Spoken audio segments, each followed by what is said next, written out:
Assalomu alaykum. Hurmatli boysunliklar. Boysunda havo yomg'ir. Ertalab soat 4 dan beri tingani yo'q. Shunga qaramay mana bizning ishlarimiz davom etmoqda. Penobloglarimiz chiqyapti. Sifatini ko'rishingiz mumkin. Mana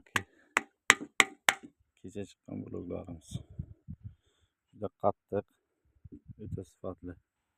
Kecha oldin kun chiqqan bloglarimiz. Mana bir hafta 10 kun bo'lib qoldi.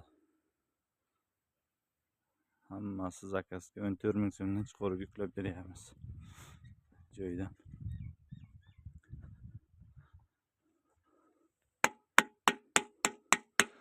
Ovozi eshitiladigan bo'lsa juda ham qattiq, juda ham zo'r holatda. Mana yomg'irda eriydi, oqadi deganlar uchun. Hali sexda yuklarimiz bor, 20 tonnadan ko'proq. Zakazlar bo'lsa qabul qilamiz. Faqat buguncha ishimiz to'xtab turibdi, yomg'ir bo'lgani uchun. Ertadan Xudo xohlasa yana ishimiz davom etadi. Orasini kengroq qilib qo'yganmiz. Shamol yaxshi aylanib, yaxshi qurishi uchun. Naryoqda qurigan tayyor zakazga chiqqan blogimiz ham bor. Yomg'irda qanaqa holatda turibdi, uni ham ko'rishingiz mumkin. 1600 dona bu yoqda 15 ming so'mdan zakazga chiqqan. Bittasiga 1 kilo 200 gram atrofida sement qo'shilgan. Narigi 14 mingga qaraganda buni ham mahsuloti kichigina ko'proq.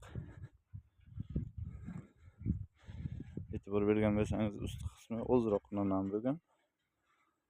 Albatta shamolga yana yomg'ir qolsa qurib ketadi.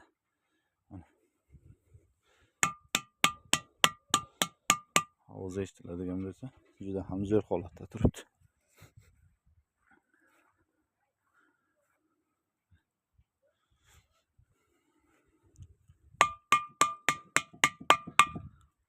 E'tibor berayotgan bo'lsangiz, mana shuncha 1,5-2 santimetr atrofida nam o'tgan yuqorisidan. Nam joyi eziladimi deganlar uchun. Ovozi chinkillab turibdi. Murojaat uchun nomerlarimizni qoldiramiz. Manzilimiz Boysun tumani Gaza mahallasi. Mana 4-kollejimiz. 4-kollejimiz shundaygina orqasida. Nomerlar qoldiramiz, zakazlar bo'lsa qabul qilamiz.